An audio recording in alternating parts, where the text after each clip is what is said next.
Hello, my name is Isabella. Welcome to my channel. This YouTube made for first-time moms, second-time moms, everything motherhood, and anyone who loves to shop. Amazon finds, Target finds, things that are accessible for your baby, for you as a mom, for your household. This is your place. We are going to talk about things that I didn't expect to be struggling with postpartum. So I am currently 17 weeks postpartum. I just had a baby girl in early September. So that's roughly almost 4 months.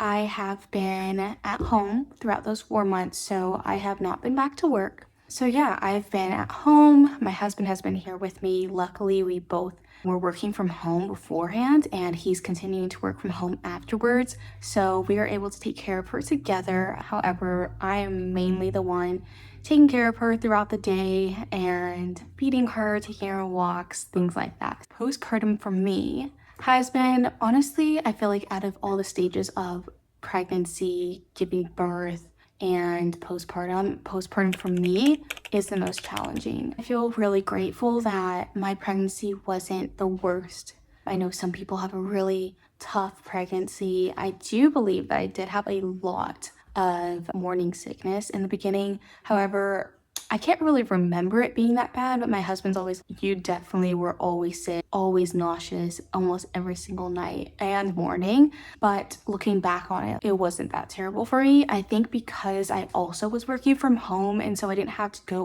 go out somewhere, go to work every single day. I think that would have definitely made it a lot tougher for me.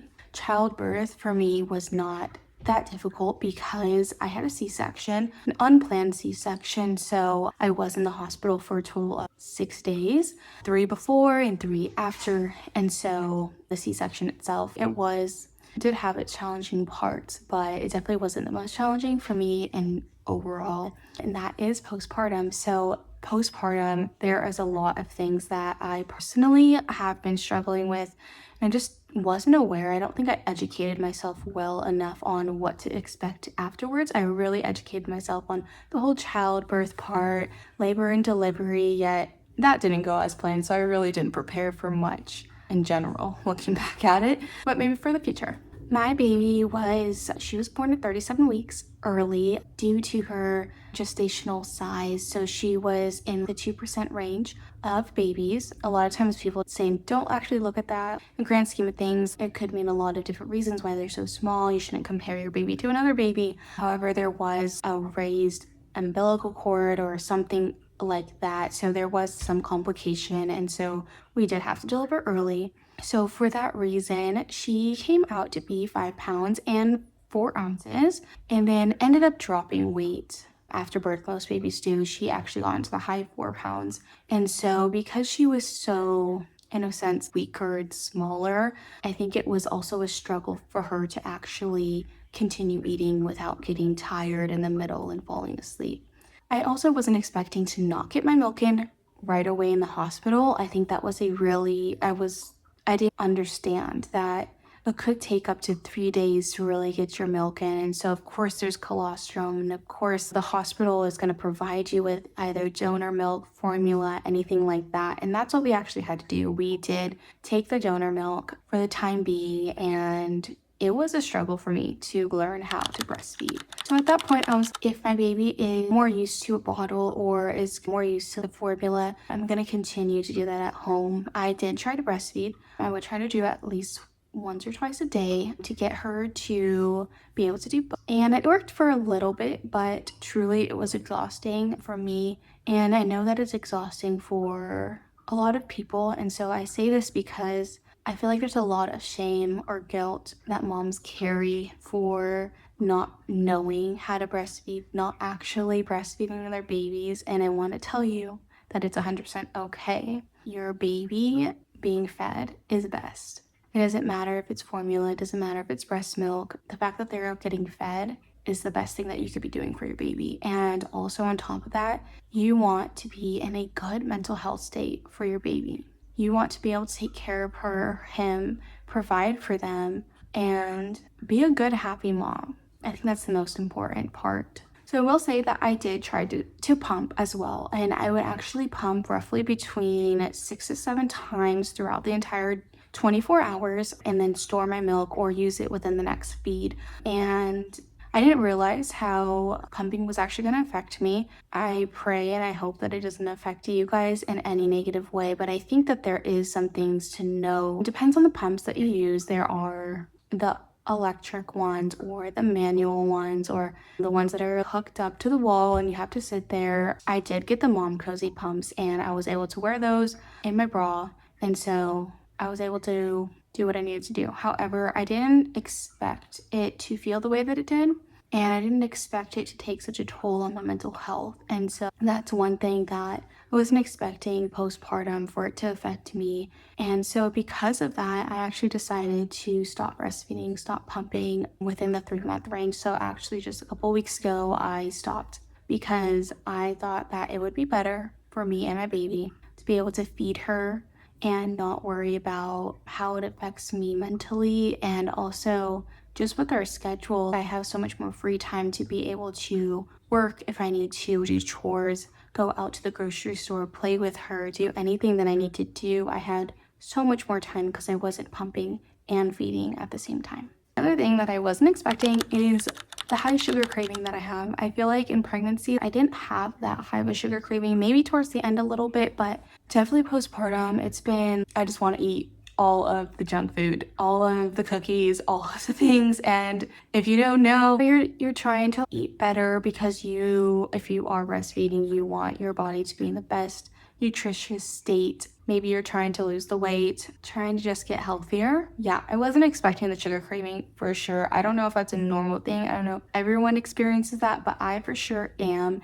which makes it a little bit harder to lose the weight or feel motivated to go outside and go on walks. Speaking of going outside and going on walks, that's another thing I think about right now is when I finally feel motivated to get outside and I feel a little bit better about my body. I'm not 100% there, but I definitely am feeling better. And I don't know if that is a cause or an effect of stopping pumping and just feeling mentally better, or if it's just the time. Because honestly, guys, it takes time. And I know that you probably hear people say that, but you can't rush the recovery process. Whether it's a natural birth or a C-section, you can't rush it because your body is healing in its own time for a reason. And you really want to take that time and not rush your body because it's doing what it's supposed to do. And lastly, the last thing that I want to mention are intrusive thoughts. I didn't realize that that is actually way more common postpartum than you might expect.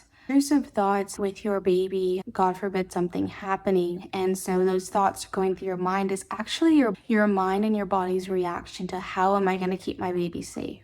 And sometimes it's hard to get those thoughts out of your mind because they're not your thoughts. And that could be difficult. But one thing that helps me is knowing, okay, something goes through your mind and you think, oh, well, that was a pretty bad intrusive thought. And then you just let it pass on.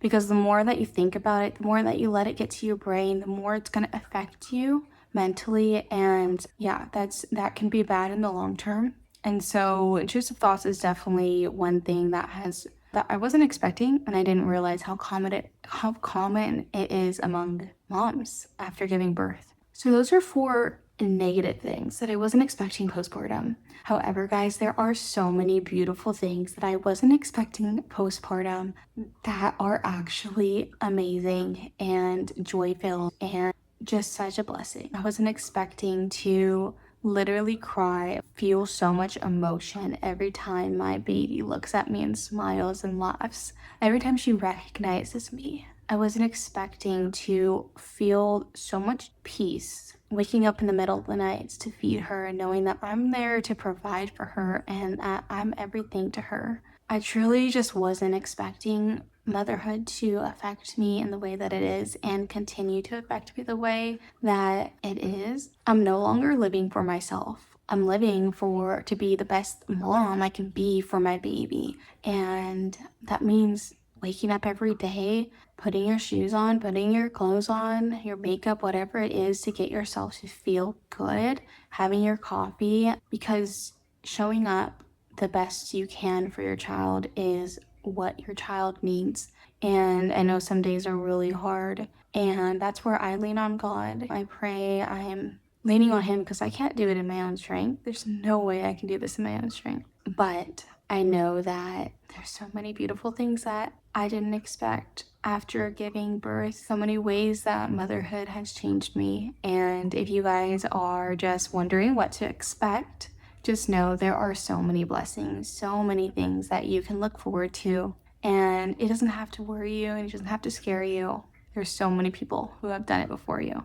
And your baby is going to be so happy to see you, to feel you, and to know that you are there for them. Thank you so much for clicking on this video. I hope you guys enjoyed learning a few things that I didn't expect postpartum and what to expect. If you guys want to see more content like this, please subscribe to my channel, click the like button, or comment down below what you would love to see from me in the future. Again, I am a first-time mom and I am just learning the ropes of being a mom as I go, and I want to share real life content with you guys. I want to be real. I don't want to show highlights and be like, oh yeah, I totally do this, when I absolutely do not. Trust me guys, just wait till you see a vlog or something, because it is not all perfect over here. So if you want to see real life content of mom or Amazon shopping hauls and things like that, definitely subscribe, and I'll see you in my next video. Bye.